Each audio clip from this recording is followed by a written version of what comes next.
Hello, everyone, and welcome to the latest episode of the Belgian Football Podcast. My name's Scott Coyne, and I'll be your host for the episode this week. I'm not alone. We're never alone here, as regular listeners will know. Our one and only Mr. Joris Beck is here to help me chew over the fat of another week in Belgian football. How are you this week, Joris? I'm doing all right. So glad to be back here. Yeah, and of course, first episode without Ben in a while now. But yes, let's dive in and make him proud. That's right. Our Ben's going to be away for the next couple of weeks, so me and you'll be able to kind of keep each other company in the meantime. Shall we dive right in? We'll do a wee scores roundup. First of all, as always, the weekend started at the Steyr. St Truden drew one each with Eupen. Molenbeek likewise drew one each with Kortrijk. Leuven lost 2-0 at home to Westerlo. Antwerp won 3-2 at the Bossel against Joris' side Genk. Cercle lost 3-0 at home to Anderlecht. Standard and Mechelen played out a 1-1 draw. Union Saint-Gilloise managed to break a rather extraordinary record with a 2-1 win at home against Club Bruges, which we'll get to a little bit later. And Ghent won 3-1 away from home at Charleroi. So why don't we start, Joris, this week with the first game of the weekend, as always, which was at the Daewoo Wasabi Steyr. Torsten Vinks, St Truden drawing 1-1 with Eupen. Decent game this actually, kind of start the weekend. I wasn't, if I'm being honest, expecting too much from this game, but it was a little bit more entertaining and watchable than you might have imagined. Same old story for St Truden, and really frustratingly, their inability to kind of close out games and take advantage of periods of domination is really coming to kind of hurt them a little bit. Eupen managing to kind of dig out a largely undeserved draw very, very late on with a 94th minute equaliser. And strangely as well, there's this weird pattern developing, I think, Joris. Now, St Truden seem to be a lot poorer in the second half of games. That pattern seems to be continuing, but yet again, it's a bit like Groundhog Day here. We've been saying that this lack of a decent striker, which we would imagine they'll be trying to address in January, is causing all sorts of problems now for them. I think they've only actually scored 14 goals so far this season, St Truden. So despite playing really good football, and I think they're one of the best sides to watch at the moment, bizarrely, they've only scored 14, which is the third lowest. So obvious issues, the same issues that we've been talking about for weeks. Eupen, on the other hand, now only two wins in 9, managing to keep their head out of the relegation zone. But again, they have a lot of the same recurrent issues. Yeah, and with these 14, they're actually not even underperforming their expected goals that much either. I believe it was 14.3. So yeah, that's actually a worrying sign for Sint Truiden. Of course, that second half thingy you're referring to, it might still have to do with a lot of inexperienced players in that squad, of course, as well. Also conceding again in stoppage time, just like last week, and this time they couldn't make one themselves to seal the win in the end. So that's also indeed a worrying thing. Although this was a bit of a chancey goal, I guess. Kofeld on a roll. Last week he predicted they would win before the game. This week he said we'll defend for 75 minutes and then start attacking. Well, that's exactly what happened. Even though, like I said, the goal was a bit of there was a bit of luck involved in that, but nonetheless, it's nice of him to tell us his game plan in advance, though, isn't it? That's for sure. That's for sure. Especially if it still works. I believe. That Fink also before the game was they pointed it out to him, and it's like, oh yeah, okay, good to know. But, it didn't stop events from happening and the game unfolding like it did. Eupen, on the other hand, are, of course, like we touched on a bit last week as well, already overperforming their expected goals a bit. Paase has scored another own goal. That's now 3 own goals, which is, I do not know how far back these calculations goes, but he's the second most own goals at the moment. And remarkably, the player leading the pack in that well, unfortunate, I suppose, stat was also on the field, and on the other side with Godot, who scored 4 in his career so far in the Jupiler Pro League. Yeah, that's yeah, and also, well, it's a quite balanced fixture historically. This one, they've played each other 28 times now. 9 times it became a draw. 9 wins for Sint-Truiden and 10 for Eupen. So yeah, very very evenly balanced fixture, and that showed in the end result at least here as well. Regardless of whether that was deserved and if there was a bit of luck involved or not. Yeah, it's a 1-1, and yeah, I'm not sure both teams are equally happy with that one. Yeah, I think it's kind of back to the drawing board for sort of both of them, and it feels, as I was saying at the beginning there, a bit like, you know, we're kind of picking up the same points in relation to both these sides a lot of weeks now, so everyone knows what the issues are, and we're kind of keeping an eye out on how they're going to try and tinker with them. Anyway, obviously in St Truiden's case, then you know they just have to try and keep working hard and sit tight until January till they can address the main issue. But as I was saying, they remain one of the best sides to watch, particularly if you get a chance to tune in for the first half of their games. That's for sure. You were talking about Pazus and his 3 own goals this season. He was quite funny this week. Actually, he was talking about how some of his friends have been ribbing him quite hard about that. He's not been having, if we're being honest, the best of seasons generally, and that rather unfortunate stat kind of underlines that's for sure. Let's move on, shall we, to Brussels. Molenbeek, another 1-1 game. Molenbeek 1, Kortrijk 1. A draw, probably a fair result in this one. I saw all of this one, and I was kind of struck by Claudio Cacapo being quite animated on the touchline this week. He was talking after the game about how frustrated he was about his side's slow tempo and their build-up play, and he feels that's got a lot to do with why they're a little bit inconsistent at the moment and dropping points that he feels they shouldn't be. Because they're not setting the right tempo. And always with these things tactically, if you don't start these things the way that you want it, it's very difficult to kind of click up a gear as well. And he was quite animated for that particular reason this weekend. I was really impressed, Joris, actually, by Kortrijk's Alex Maiton, who's on loan from Nottingham Forest. I thought he had a really good game in his first start. He looked really bright. Great energy levels, was getting into great areas. And Molenbeek were really struggling to deal with him. So I think if he can get a run, I could see him being a player who could potentially contribute something really valuable to Kortrijk. He was good this weekend, I thought. Molenbeek now winless in 8 in the league. You know, inconsistency, I was saying, draw, loss. Cacapo talking about, you know, tactically, you know, he's frustrated by their tempo with their play. He feels that's got a lot to do with that. Kortrijk, on the other hand, actually, I think are, you know, although they were looking brighter this weekend and had some interesting moments in the game, they're obviously still struggling. Only won twice if you include the cup since Glenn de Bock's come in. Still conceding too many. Glenn de Bock, by the way, actually this weekend was wearing, which if anyone saw the game, he had a big silver puffer jacket on with white trainers, which I thought was a particularly amusing look. There's quite a few people commenting on that, not least me this weekend, if anyone saw that. So let's see if he's wearing that next weekend. That's a fashion statement. I don't want to see anyone making any time soon. But yeah, Kortrijk have got an interesting schedule coming up. Some big games in there for them and some winnable games. They've got Union away in Brussels next, which obviously is one of the hardest places to go at the moment. Then they've got 3 games which I think will have a big bearing, obviously, on how they're going to do over the next couple of months. They're at home to Mechelen, away to Eupen, and then at home to Westerlo.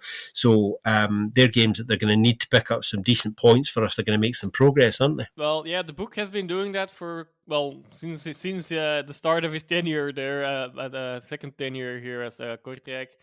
The fashion choices. Maybe it's And a lot of people are actually talking about it. Maybe it's a way to keep the pressure off his team. And I'm only half joking here. Yeah, yeah. But yeah, but yeah, seven. It's actually 7 league games without a win for Molenbeek, I think. Yeah, and these are the kind of games they would feel like they should win Yeah. and get some more points out of it. Of course, they at least got a point out of it, but yeah, that's and that with the first goal for Kamara as well. On the other side, there was also a first goal for Ojo in for Kortrijk, who are, despite this point, back to bottom, so they don't really gain that much, at least in not directly, maybe indirectly, of course. On the longer run, they come closest to a few teams at least. But it was also their first point away from home this season. That's I guess that something you can call progress as well. And well, in the 17th minute, we got the Sissako derby again as well. The two brothers playing against each other. I think they swapped teams, both of them, since the last time I've mentioned this in the podcast. Yeah, not a lot of people know about that actually. So I'm glad you mentioned that. It's always an interesting thing to kind of watch out for. Yeah, I think both those sides, just kind of need to keep working hard. I mean, it's an interesting one from Molenbeek's point of view because I suppose, although they're looking to get more out of games, they're still picking up points, and I think that's a sign of encouragement for them. Obviously, they've got some injuries that they would rather not have at the moment as well, so they're not quite at full strength. But they're certainly kind of stronger at home than away from home, and that continues to be the case. Let's move on, shall we, geographically to somewhere not too far from Brussels in Leuven. Leuven losing 2-0 at home to Westerlo. Huge win for Westerlo, really. Only their second of the season, one that's really badly needed, takes them off the bottom of the table, which psychologically obviously is a very big thing. Goals coming from Nicholas Madsen and Serhij Sidorchuk. And strong midfield performance, I thought, from Westerlo. I thought they controlled the majority of this game and always looked like I think they were going to edge this one. Leuven in particular were pretty poor in the second half. Interim coach Eddie Van Emel, who has now made way for the new T1, who we'll discuss in more detail in a second. Eddie Van Emel was talking about how disappointed he was with that second half performance, saying that, after they lost the first goal, he felt that, and these are not his words, but he felt that they'd kind of chucked it. They sort of gave up. The heads went down, and obviously they conceded a second not too long after that, and the game's over by then. Leuven obviously have got real problems defensively at the moment. They've got the joint second worst record defensively, and this is something that the new T1, who we now know is Spanish coach Oscar Garcia, Joris, the 50-year-old attacking midfielder as a player, played for Barcelona, Albacete, Valencia, who incidentally he was a Champions League runner-up with them. Not a lot of people know that. That's one for the pub quizzes when it comes up. Also played for Espanyol and Lleida. And as a T1, he's got plenty of experience as well. Spells at Maccabi Tel Aviv, Brighton, Watford, Red Bull Salzburg, Saint Etienne, Olympiacos, Celta Vigo, and Ram most recently. That was his most recent job. So, he's been around, and he's won some things as well. He won the league title with Maccabi Tel Aviv. He won the league and cup double in Austria when he was at Red Bull Salzburg. So he does have some honours as a head coach. And it's a really interesting appointment, this, Joris, because it's a big statement of the way I think they're going to want to try and play now. Generally expansive, obviously attacking football, because that's the school and philosophy that he comes from. He's actually a close friend and colleague of Jordi Cruyff, who needs no introduction, Johan's son. And he knows Johan quite well too, because he was actually part of Johan's coaching staff when Johan was the T1 for the Catalonian national team, and that then led him to getting his first coaching job as a T1 when Jordi, Johan's son, was sporting director at Maccabi Tel Aviv in Israel, and he appointed Garcia partly through the recommendation of his dad, interestingly. So there's quite an interesting lineage here. And as I was saying, they're pretty poor defensively at the moment, Leuven. So the idea of bringing in an expansive attacking coach is very interesting and very positive. But when you look at that defence and the balance in that midfield, without some real work, and he's got his work cut out, that's for sure at the moment, because their confidence is very brittle. Then bringing in an expansive coach in this situation could be very, very tricky for them. What do you make of that appointment? Well, he definitely indeed will have his work cut out. More trouble looming as well with the bottom teams getting points this weekend. Well, of course they helped one of those in the saddle as well. Yeah. What do I make of that appointment? Well, we'll have indeed to see. It could be it feels tricky to say a bit about much about his coaching merits. Yes, he won the title and the cup with Red Bull Salzburg, but to be honest, a lot of coaches can say that. Yeah. His last spell was not very successful at Rennes. The Rennes were, we all know who his successor is there as well. He's still there, an old manager in our league, of course, in Will Still. But so we'll definitely, like, as usual, I'm with these things. I like to wait and see a bit, but yeah, definitely work to do there.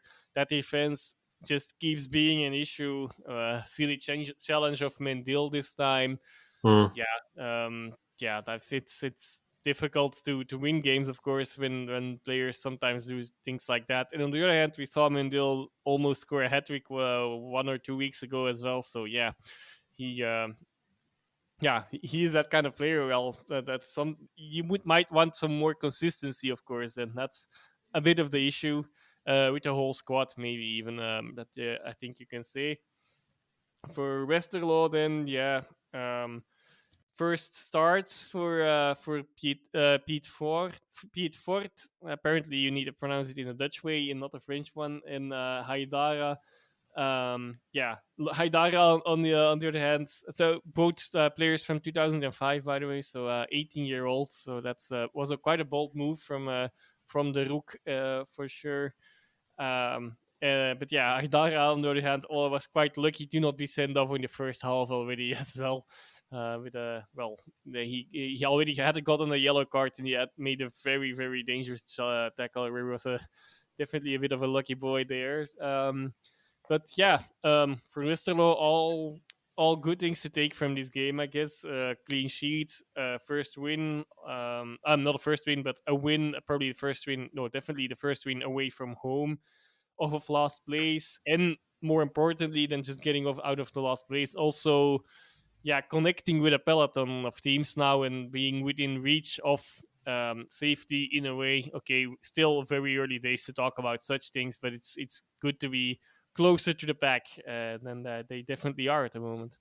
With a really nice goal from Sidorchuk for that second one as well. Definitely worth a shout. Yeah, it's interesting. They've kind of given themselves a little bit of a foothold now. We'll see if they can give themselves a lift up this kind of coming weekend. Just circling back to Garcia again for a second. One of the interesting things about him is he's never spent longer than 18 months at any club either. So he doesn't tend to hang around for too long to sort of build anything. So that would be a slight worry. And he's definitely dropping in at the deep end, not just because they're obviously in a spot of trouble at the moment. When you look at their first three fixtures, because although he was at the game this weekend, he wasn't in the dugout. It was Eddie Van Emel's last game as interim, and he'll now be going back to be T1 with the under 23s at Leuven. Oscar Garcia's first three fixtures are Genk away, Club Brugge at home, and Antwerp away. So he's really going to be earning his money because they're fixtures that you wouldn't choose in this situation, kind of coming into a job like that. So we'll see how or if he can hit the ground running this weekend away to Genk. Speaking of Genk, this gives me a lovely segue into the game at the Bossel, which finished Antwerp 3, Genk 2, one of the big games of the weekend, and obviously plenty of spice in this game at the best of times, but particularly a little bit of hangover from the final weekend of last season, which are a title deciding game in the end. I think some of the hangover of that definitely came into this game. It was really finely contested, a lot of needle, as they like to say, and quite a good watch. Pretty wild game by all accounts. Obviously, Genk were 2-0 down after 11 minutes. Janssen and Balatwisha scoring. And I'll just let's dive straight into kind of two questions I want to ask you, Joris, before you tell me about kind of Genk's performance this weekend. First of all, was that Antwerp's best performance of the season so far?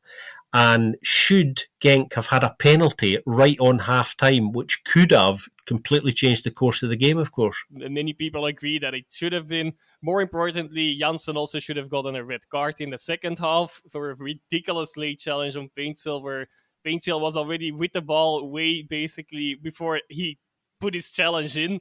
That's I don't know what needs to happen for any player to get a red card against Genk. There no opponent has gotten a red card yet. In combination with the red cards they actually have gotten themselves this season, it's getting ridiculous. I don't see any theory on that or something, but just incompetence. So at times. Yes, this is. I'm trying to keep it short, but this is definitely one of my referee rants. I will get back to the game because I do not think that it was decided by that necessarily, but it plays a factor in maybe coming back in it or not. But definitely some weird things happening. Also, the same thing, like also frustrating, adding more frustration that it was again the penalty not given against Antwerp. While in the fixture, both playoff fixtures, there were some decisions that went Antwerp's way already that might not have gotten Genk's way and could have gotten Genk's way into last season as well, which are ultimately title deciding moments. Yeah, there's a lot of I'm voicing the frustration of a lot of Genk fans here, I suppose. Of course, in this specific game, the Antwerp did deserve the win just based on the fact that Genk were not ready for it. It seems they like I said, they started for the first 3 or 4 minutes. They played quite okay. They're having the possession, playing comfortably at the ball, but after that, it was clear that the same issue still exists at the left wing. Van Bommel knows that already last season as well. The attacking that left back position doesn't necessarily aim at a player. Even I think it's more about the space that there is there. With Arteaga, and in this case, then the El Canus on front, who was not there. Although I would say that it's not his fault that his man fell. Was able to run through twice for the 2 first goals, which effectively killed the game early on, or at least it seemed like it did. But also the of course the point of getting Alcanus there was to have that stronger midfield, and one of those midfielders, I think it was Rozovsky probably in this case, should have covered that area, that space, but it didn't happen twice. And it's in this specific game, it's extra frustrating that it's again happening like that. And Van Bommel really clearly knows how to instruct his players where they should run against Genk, and this is what's costing them a bit. Also, in general, in the top games so far this season as well. Also, it was their first loss, nonetheless. Sekiri scored one after the first of the giveaway goals of the weekend. There were a few more, which we'll touch on later on. That brought Genk back into the game. Then, also on the other, the third Antwerp goal, also a bit of a trademark one. So also not really happy how that was able to play out. I think there the blame is a bit more on the players than on the manager, but. We all know that Alderweireld can place the ball in space, and that happened, and it was narrowly onside, unfortunately for Genk fans and like me. That definitely killed the game. Zakiri brought a little bit of tension in it back with unwrapping the gift in 2 times, and then the phase happened with Hannon. Might have like the combination of these phases right before and right after halftime. So a penalty given to Genk, and the well, not given red cards to Janssen. Definitely, yeah, that could have turned the momentum. In the end, it didn't. There were a few chances more for both sides. Balikwisha was actually playing. I have to give him a shout. He was playing really well. I'm not entirely convinced, because he's also lacking that consistency, like I was mentioning before at other players. That in this game he was outstanding. Could have gotten 4 even. Scored twice and hit the woodwork twice as well. One was after a brilliant save of Van der Voort, pushing it to against the bar still, but regardless, yeah, this is also a fixture that just always gives you the goals, especially here the one at the Bosel. I have the feeling. Yeah, and talking about Janssen, of course, also not only his red card, he also scored that goal. It was his first goal in 10 league games as well, so ending a big dry spell there. Yeah, definitely good for his confidence. Yeah, and a a very frustrating game in the sense that Franke still doesn't really seem to have an answer against Van Bommel.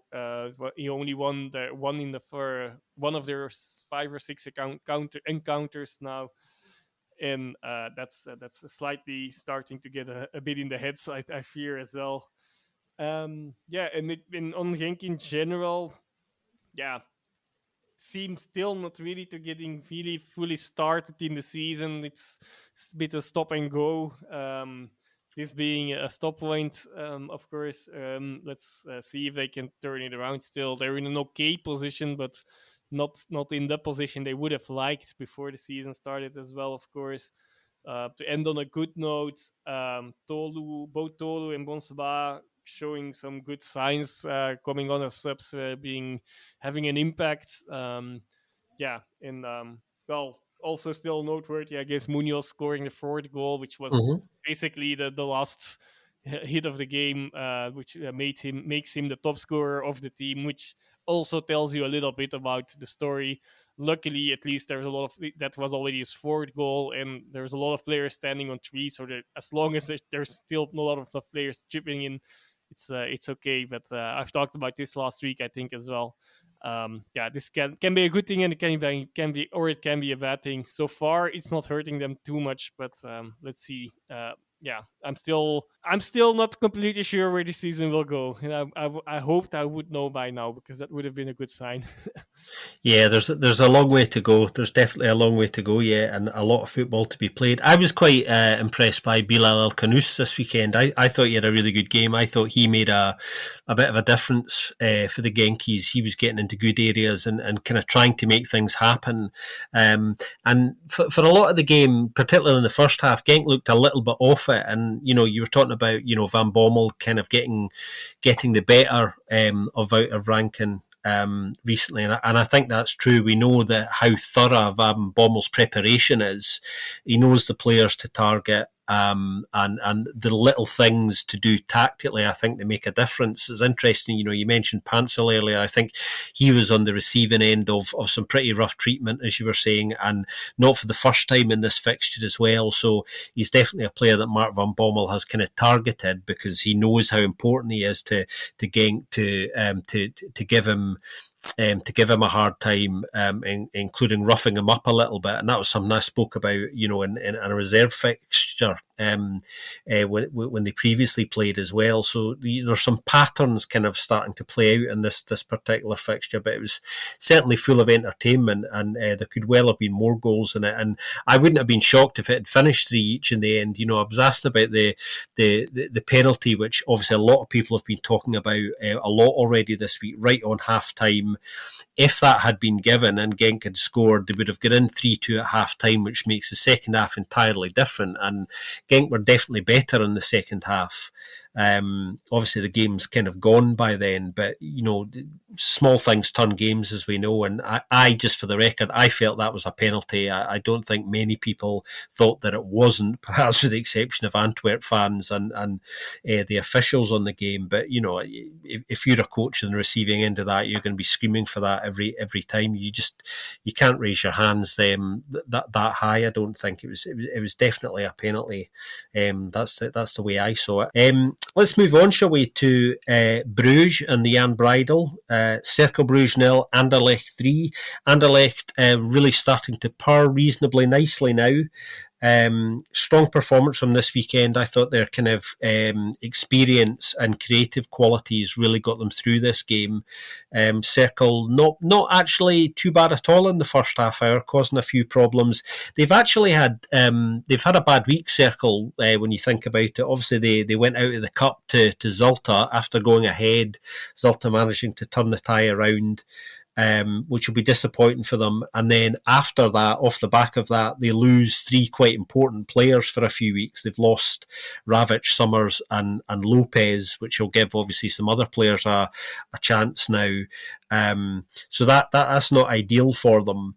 Although their form generally recently has been not too bad. And I think, Miran Muslic was quite philosophical this week when he said that, they'll learn from that. They'll learn from being beaten by a side who have creative power, firepower, which when they use it properly, can turn games very quickly. I thought Cercle defensively were a little bit suspect for a couple of the goals. I felt they were just a little bit static.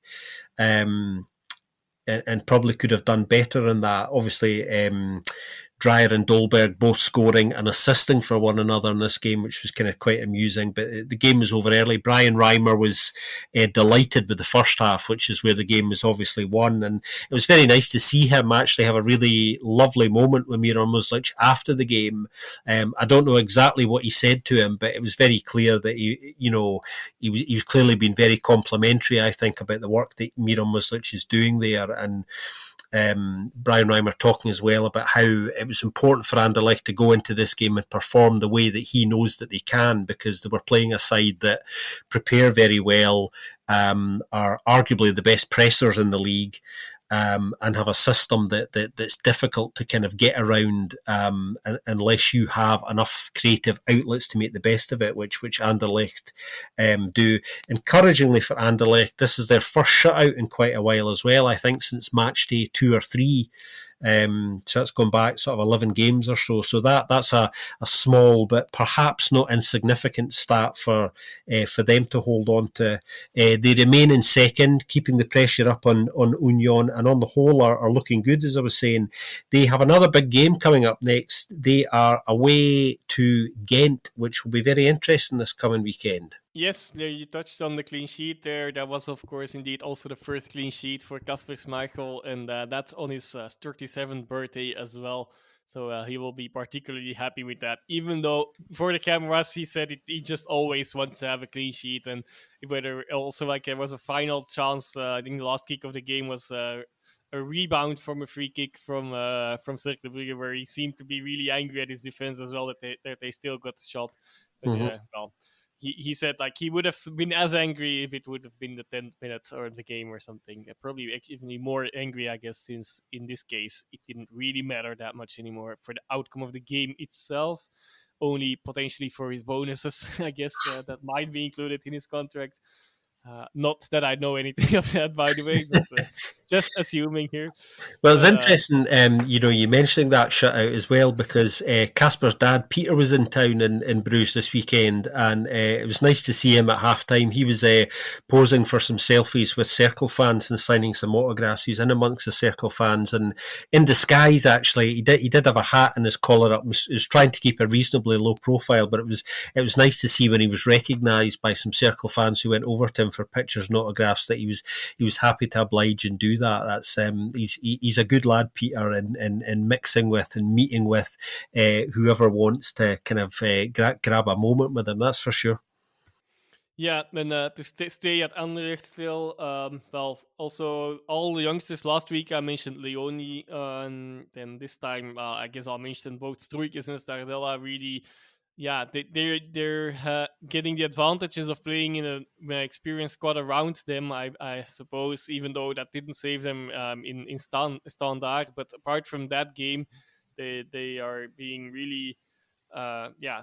And even there in that game, it also was only mainly one half, of course, that they were off, but they really are showing signs of a breakthrough, and that's always good to see young Belgian talents break through, of course, especially after they actually already had gotten their chances in seasons prior, but yeah, maybe because of the circumstances, didn't pan out as well as now. It seems like everything is falling into place, not only for them but for the team as well. They are finding the net very easily lately. Now firmly in the top three. Yeah, 4 wins out of the last 5 games as well. So only that one game in Standard, of course. The only thing that could be a worry for them, I do not know if there's an update on that yet. I do not think so, because I think it is relatively big news. Big player involved is of course the injury for Vertongen, who was really hoping that he didn't break anything after what he said after the game. And of course, that's a position where they're less stuffed than at others, so that's definitely a potential worry for them. But yeah, okay, a potential one so far, but just worth a little shout here. So on Cercle, you actually said almost everything I wanted to say as well. Of course, not the best week with being thrown out of the cup as well. Still a bit of still on track for that very symmetrical streak that I was talking about last week. Yeah, three Mhm. wins, 3 losses, 3 wins. Hopefully for them, it doesn't mean that there's still 2 more losses to come before they pick up points again. Although maybe in the bigger picture, if it actually would pan out like that, they won't be too unhappy about it.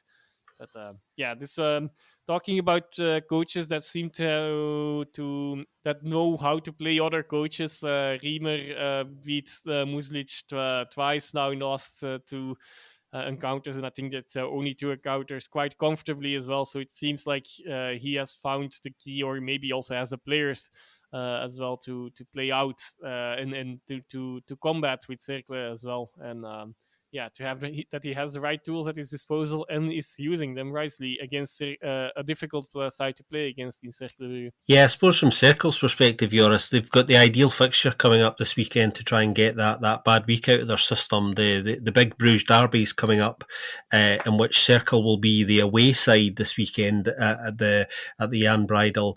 And the interesting thing about that psychologically, actually, and obviously we'll talk much more about that next weekend after the game, is that Circle go into this game ahead of Club Bruges in the table for the first time in, well, we'll throw that question out to you. When was the last time Cercle Bruges went into a derby ahead of Club, who have a little bit of pressure on them at the moment? So it'll be really interesting to see how both sides kind of respond to that. But that's the sort of fixture that I think is ideal to get a bad week out of your system. Let's move on, shall we, to Liège. We'll head south and slightly east down to Liège. Standard Liège drawing 1-1 with Mechelen. A game, in honesty, that had very few chances. We know that both these sides have really been struggling offensively in recent months, so there was never likely to be very many goals in this game. Standard obviously going 1-0 up with a rare bit of quality, but a beautiful set piece from the Sklessen Samurai, Heiwai Kawabe. Wonderful goal, wonderful free kick. And then Mechelen were gifted an equaliser very late on. Obviously, Rob Scoofs taking advantage of a really badly mistimed back pass back to Bodar from William Balak-Wisha, which Mechelen kind of pounced on. And to be honest, didn't really look like they were going to get themselves back into the game. They had a couple of chances, which they probably should have done better from, that they wasted, but ultimately they stopped the relative rot of their recent form and come away from Sklessen with a point. Mechelen obviously still in the relegation zone. We know in the past week that Steven Defour has left the club now. which was no real surprise. I think the pressure had been building for a while and things just weren't happening. He'd been in post for just under a year, obviously, stepping up to become T1 last October. He's now out 40 matches as T1 at Mechelen, 15 wins, 18 defeats and 7 draws, average points per match 1.3. And obviously the club are deciding to dismiss him after sort of 6 defeats in the last 7 in all competitions. And the final straw was obviously going out against Knock in the Cup on penalties after they'd gone ahead in that tie as well. Steven Defour talking after that game about how he felt the players just weren't motivated enough, which obviously was a pretty bad sign of what was to come, I think. And within hours, the club made the decision to make a change. They've got a big decision to make now, Joris, don't they? Because I think they're in a tricky position. There's not a lot that's rosy there at the moment. They have a lot of injury problems, and to be fair to Steven Defour, actually, at the tail end of last season, they had ongoing injury issues that kind of plagued them. They managed to get to the cup final, which I think probably bought them a little bit of time, and things just haven't worked out this season. They've not been able to get any consistency going at all, and have been really struggling to score. And there's a feeling that things were kind of just getting worse. And when a coach comes out and says that he feels, the motivation's not there anymore, then I personally felt the change was actually inevitable. And from a Mechelen point of view, it's unfortunate because obviously he's a Mechelen boy. He's from Mechelen as well, so nobody doubts Steven Defour's kind of commitment to the club, but unfortunately it just hasn't worked, and I think the club rightly and wisely have made a change. It's going to be really interesting to see what road they go down now, I think. Do they bring in someone who they see being there longer term, or do they make what is a more of a short-term appointment and just focus on survival this season? So it'll be interesting to see what the board and the sporting director there, Tim Matthijs, can come up with. Yep, that's a big question, of course. More on that probably in the next weeks. Who knows? Already in the next episode. So far, no signs of that, I think. But they definitely will need to make the change relatively quickly. Yeah, on the game, based on the quality of chances they missed, I feel like it actually was a game that Mechelen will feel like they actually didn't. That they lost 2 points. 2 points instead of gaining 1. Of course, it will feel differently since they only equalized in the final minutes. Because Standard has been defensively unstable throughout the whole game. It was not really a surprise. Already in the first half, there was a close ball where Bodar was luckily just fast enough, unlike what he was in the second half. Although, he actually was fast enough, but he couldn't clear it well enough anymore. That didn't really come as a surprise. And gifting a goal in last minutes at home against a side you would consider a smaller side, it's something we have seen from Standard before, didn't we? So that's the issues there are still not completely gone, it seems. Back to Mechelen, despite the points, also not a very good weekend again, since a lot of teams around them actually have gotten points as well, especially the Westerlo win, of course. That makes them creep closer closer to not only the relegation playoffs, but also relegation spot, which is at the moment not that important yet, of course, but nonetheless. But all in all, probably a good point for Mechelen, of course. But I personally feel like that they had maybe not the amount of chances, maybe even also, but especially the how big the chances were that they missed. Some of the chances they missed, that is of course part of the problem for them as well, of course. Lauberbach missed one particular chance just on the edge of the 6-yard box where, he seemingly, all he had to do was get it on target, but he caught it all wrong. And as you said at the time, maybe he was playing rugby, which maybe he was. I think one of the issues, obviously, that's been hanging over Mechelen for a while is the recruitment's been very disappointing as well, which didn't help Steven Defour. And even this summer, the recruitment, I think, is not quite. There's maybe only 2 players there that come in this summer who I think have the potential to have any kind of impact, perhaps longer term, in Patrick Fluck and Maury Kanate. But that's another thing that's kind of plagued them that's not helped this overall picture. When you look at some of their fixtures coming up, they've got some important ones that might alleviate their situation slightly if they can win those. They've got Charleroi at home this weekend. Then they've got a really big game. They go to the Guildensborn to play Kortrijk before being at home to St Truden. So there are games there coming up that can make a real difference if they can get the results that they want before they then play Club Brugge and Union Saint-Gilloise. So potentially they would want to obviously try and get their new T1 in at some point over the next couple of weeks before those bigger games against Club and Union come up. But they're in reasonably good hands under Frederick van der Beest at the moment. He's obviously been at the club for a while. He knows the setup there, and he made some interesting little tinkery changes this weekend, which were uniquely his own. He's starting Patrick Fluck. And Bafadil obviously getting a surprise start. That was his reward, I think. I think he'd scored 4 and 5 for Young Mechelen actually, and been performing really well for them. So that's for those who don't know him very well, and I haven't seen much of him myself actually, but that's why he was rewarded with his first start this weekend, because he'd been performing very well for Young Mechelen. So with other injuries around Mechelen at the moment, Nicolas Storm's going to be out for around 4 months, as we know now, which is a bad loss for them, even though he hasn't been at his best for a while. We may see him getting some more game time, which I suppose is one positive in this. We do like to see, of course, young players getting game time, which they do in Belgium. So let's move on, shall we? Back to Brussels, back to the capital. Union Saint-Gilloise 2, Club Brugge 1, and they've done it, Joris.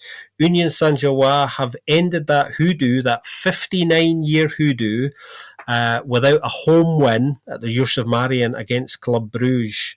1964 was the last time Union beat Club at home.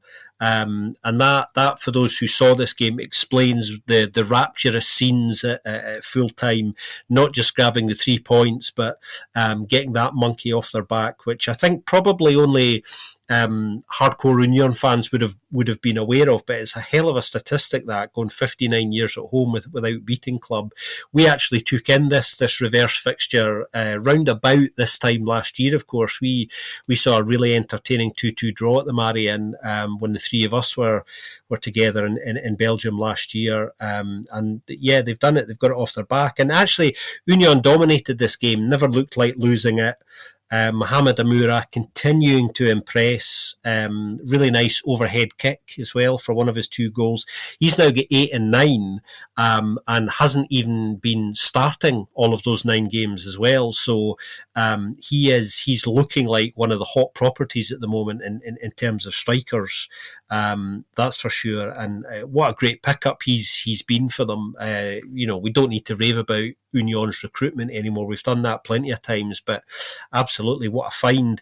Club, on the other hand, pretty poor for the most part, still not creating enough. And one of the things I wanted to ask you about, Joris, was how much pressure do you feel Ronny Deila's under at the moment? Because there was a sense that maybe they were beginning to move beyond this period over the last month or so, where they've just been looking a little bit flat, having a lot of possession but not really doing anything with the ball. And they're out of playoff 1 again, just now 12 points behind Union. We know the points halving is still to come, but I've got this kind of sense that there's not a great deal of wiggle room really left for them. And I feel Ronny Deila's under a little bit of pressure, because there's just not a fire in the belly of this club side at the moment, really, certainly not domestically. No, you can see that both on Deila's face this weekend as well at the end of the game, and throughout the game maybe as well, and also at the results, of course. The last away games, they only got 5 away games, they only gotten 1 point.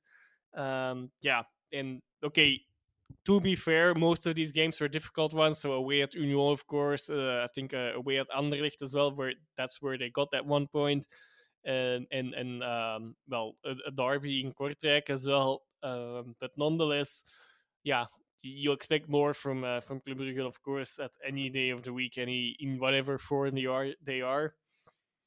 Interestingly, also, I found that Balanta was put on for power, mainly. Again, your favorite player, of course. But, I was waiting for you to mention him. but then he got beaten by Puertas on that first goal right Mm, before that beautiful finish. Of course, there was still a lot of work to do there, but that it put the ball in a nice position for Amura. Well, and what he did with that was indeed a nice surprise kick as well. And I'm talking about Amura and going to Union as well already here, because I do feel like they deserve all the praise in this game. It's actually more of a miracle that it's only been one goal difference here. mm, Um, yet, that he got one goal in, what is it, 47 minutes or something like that now as an average. So one mm. goal basically in each half he plays he scores, you can say, which is actually really a crazy average. I'm sure he won't be able to hold on to that, but I'm sure he will try his best to deny to deny my statement here. I guess to be true. Just in general, dominant throughout the whole game, especially in the second half. I found, which is then interestingly, of course, also the half where Club Brugge at some point equalized with also a nice finish from the Kuiper. Of course, and that after that there were maybe 5 minutes where Club Brugge felt like maybe they're in the game, and like Union felt a bit shaken maybe, but yeah, after that again, Amura struck again. Not the easiest of the goals again, but more. I think that's more of a classic one for that we might see a bit more of him. Him running one-on-one against the goalkeeper and then passing him one way or another.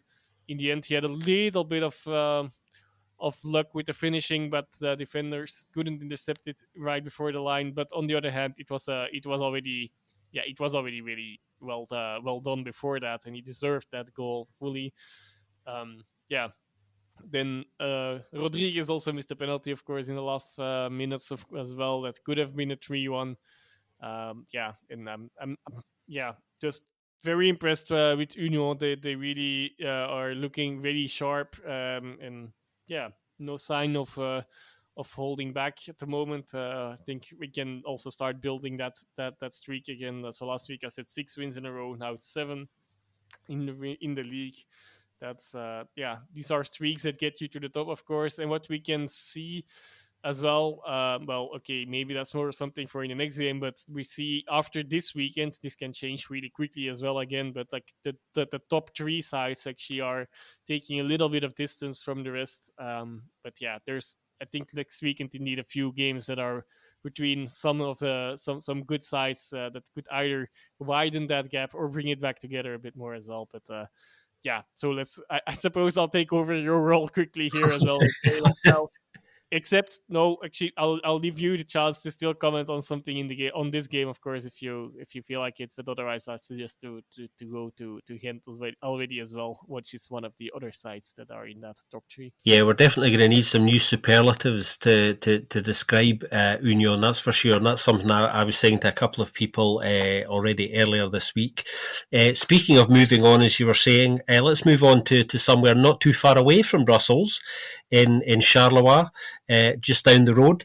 Charleroi won, Ghent 3. An easy win for Ghent, I felt. Totally dominated this game. A deserved win. Pretty much overpowered Charleroi. Didn't really deserve anything out of the game. Tarek Tisadali is really starting to perform again. He's got 4 in his last 4, if you include last week's Europa League fixture as well. And Ein van Eysenbroek's preferring him ahead of Gift Orban at the moment, who remains, shall we say, a little frustrated. Gift Orban, he was speaking this week about how irritated he is about not starting games and saying, look, I'm not the sort of player who can come on in a game and necessarily perform, and I need to know I'm starting to know that a team has confidence in me. But he comes on and he scores, and contributes. But a strong performance from Ghent. who interestingly have got I was looking at this today actually, Joris. They've got a really tough schedule ahead of them, and a couple of interesting things about it that I wanted to ask you about. Looking at their schedule, they've got Breidablik away in Europe, Anderlecht at home, Union at home, Zoria at home, and then Genk away, which is a really tough schedule, I think. So, that squad, which we know has got depth in it now, they're really going to have to pull in all of that to keep their pretty decent form going. And the thing looming in the horizon that I wanted to ask you about was, we've talked about how if they can keep everybody fit, they might be able to go quite close this year and put in a real challenge. How worried are we about January? Because they're going to lose quite a few to the African Cup of Nations, and that's going to be a really key month, I think, for how their season's going to pan out. And it's going to be really interesting to see what they do in the transfer market in January. We know that head scout Samuel Cardenas left recently, and has been replaced by somebody else. So there's been recruitment changes in the background at Ghent as well. And I'm just wondering already, even in early November, I've got one eye on January and just wondering where they're going to be at this point, because obviously there's a lot of pre-planning that must be going on now to handle a situation where they're going to lose a lot of key players. And obviously in the meantime, it's important that they keep picking up points with what is a really tough schedule. So it's going to be interesting to see what they do about that. Charleroi, obviously, just not able to quite get things going, managing to stay just outside the relegation zone still.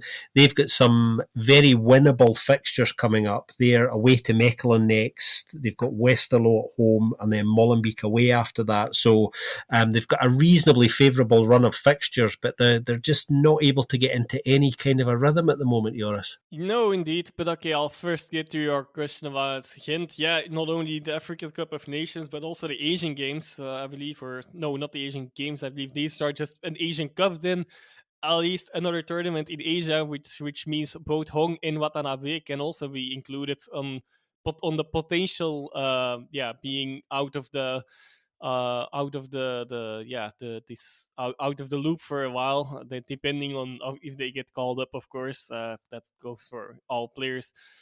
To also extend that already a bit, this could also really cause issues at Sint-Truiden, especially with their goalkeepers, both the first to second, being able to be called up for Japan. But that's a topic we will probably discuss when it comes. But just already a forewarning then, I guess. But definitely a good performance from Ghent, and this can definitely hurt them, these two cups, especially after this tough run of games. We'll have to see if they get through them. Then like they really are going to be in a really good position for sure. And then maybe they might be less worried about a few games with a bit less less of key players in there, and more confident in being able to kill them without them even. But depending on how much how big the points haul is that they will have by then, the things can change for the worse as well, of course. But definitely, you touched on it already. Tissadali looks like he's finally really back. Of course, he started making appearances at the end of the last season again as well after his injury, but you could still see and feel that he was not completely there. Even in the beginning of this season, like I think it's only since indeed like a final month or so, I guess. Well, basically once he started scoring again, probably did some good for his confidence as well. That he's really that it really feels like he fits in again. He unwrapped the last gift of this game of this game day as well, of course, of the weekends as well with with that 1-0. Of course, also good for Orban to also be back on the scoring sheets after Kuipers also broke his own bad scoring record in the league last weekend. And maybe get some frustration off of him as well, I guess, especially with Orban. You could see that it was growing on him. Let's see if it's indeed a bit of his shoulders now. And how do you always how is the cliche phrase there, of course, that the ketchup bottle is opened again? But, I hate myself for saying that, but it is unfortunately a football language now, of course. But and on Charleroi, Yeah, it really looks like they just had a few good weeks, Mm. where I guess Mazu saved himself a bit as well, and just literally 2 wins, I believe that was, and now like it does look like it's going to be a long season for them again. Just yeah, before few good weeks before falling down again. Although that my next fact and final fact might contradict it a little bit. That was their first home loss, notably this season. But yeah, nonetheless, they are not picking enough points, and also generally not playing well enough to really to be confident in what the rest of the season will, what the remainder of the season will bring for them. Yeah, it's been a strange one from their point of view because there's enough players with quality there to certainly be doing better, and that begs the question, why they aren't doing a little bit better than they are, particularly having held on to big hitters like Adam Zorgan, who's a very important player, and I know he's a big favourite of yours. We'll see how they do over the next few weeks, as I was saying, with fixtures that on paper at least are favourable from a points point of view for them. Okay, well that just about wraps up the Pro League roundup for this week. Let's drop down to the Challenger Pro League for Matchday 11, shall we, Joris? We'll do a score roundup first, as always. Young Genk lost 3-2 to RFC Liège. Zulte Waregem lost 1-0 at home to Oostende. Anderlecht Futures drew 1-1 with Lommel. Frank Morin won 2-1 against SL16. Liège and Beveren drew 2 each. Another draw, 1 each in this time between Denza and Dender. Patro Eisden beat Serang 2-1, and Club Next were defeated by 10 men Beerschot 2-0. So in terms of the bigger picture, Zulte remain top, Joris, despite their defeat. They actually played quite well this weekend. They had one of those games where the ball just wouldn't go over the line for them, and sure enough, sucker punch, Maxime Darpino scoring a really lovely goal from a corner, actually. Balls played across, and he hit it rather sweetly from the edge of the 18-yard box, kind of straight in. Really nice goal. So yeah, Zulte remain top despite their defeat. Lommel, who've been doing very well so far this season, they've now slipped out of the top two for the first time, albeit on goal difference. So they're still sitting good. Beerschot are now up to second. They've leapfrogged Lommel in goal difference after that 10-man win against Club Next. They've been a reasonable run of form recently and are kind of gathering a bit of pace. Patro Eisden are now up to fourth as well. They're on a decent run at the moment. And interestingly, Joris, only 3 points separate the top 6 sides at the moment. And I think it's the top 7 sides separated by 3 points as well. So it's getting incredibly tight there. And although it's still early days, there are sides that perhaps are not doing as well as we would have expected this season, Beveren being one of them. There is still a chance for them to maintain some momentum when you consider how tight things are getting. Beveren couldn't quite hold on for the win this weekend. Much the better side against Liège. Looking a little bit tired towards the end of the game, and I think that was a big factor in why they conceded late on. They've been on a decent run, couldn't quite get 3 wins on the bounce going in the league, but they've picked up their form a little bit. But yeah, it's getting all rather tight there. Yes, definitely. All to play for. The main thing I take away from this weekend is then, on the other hand, something that has to do with a manager, which is Stan, who stole the show again. Yeah, in the bad way. He already got 7 or 8 yellow cards, I believe, this season. And Impressive. now we got a red card as well.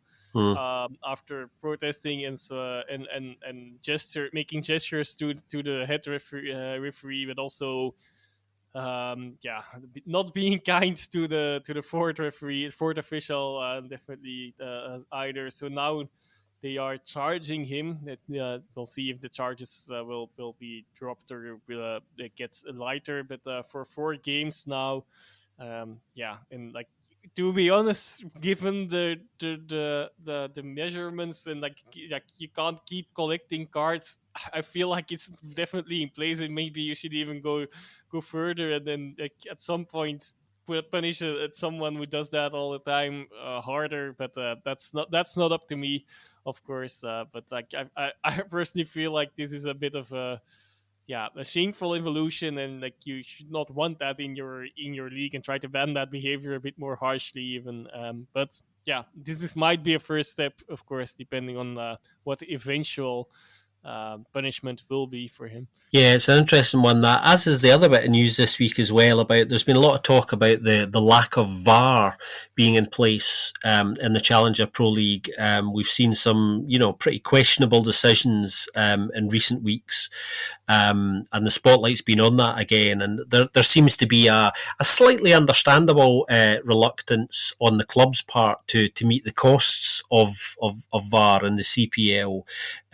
We know that it would cost each individual club around a little over €80,000 each.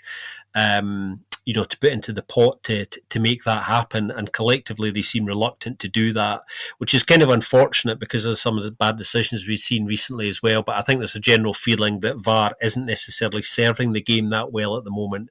That's certainly the feeling I'm getting from some of the CPL clubs as to why they're reluctant to necessarily put up that money as well. Did you have any thoughts on that story this week, Joris? My thoughts are more general, that I do feel like this should not only be on the Challenger Pro League clubs, but like the Pro League in general, and in that doing even all teams in the Pro League, so in both first divisions, so that the cost gets a bit more divided as well. It gets a smaller cost for everyone, so including the one the Jupiler Pro League sides. As these are the two Pro League pro leagues in Belgium, the professional leagues, literally. But yeah, I know there are some difficulties with that as well. What I'm saying here, but like in my mind, that they should all pitch in, and not only the teams in the second division, but also in the first division, and just in general that. There is a lot of things that can go better with VAR, and like with how to organize the whole system around VAR is what I mean. But also, of course, there is always going to be decisions that are questionable, even with VAR. That is also a factor, of course. But yeah, if money seems to be an issue, I feel like there should be a way around that. Yeah, I think it's one of those things that's going to evolve, because it's certainly become clearer in recent weeks that it's becoming more urgent that it comes in. I think just in order to give everybody a bit more confidence and a sense of fairness and professionalism as well, because it's not particularly tenable now, I think, for even a lower division, the division below the top division, to not have VAR. It seems very strange to all of us, and this is something I'm sure that we'll come back to discussing. Well, I think that's just about it for this week, Joris. Good luck to all of the Belgian sides in European action this weekend. You know what you have to do. Bring us back some coefficient points. It's been great to sit down and catch up with you, Joris. Likewise, glad you were back as well. And talk to you soon.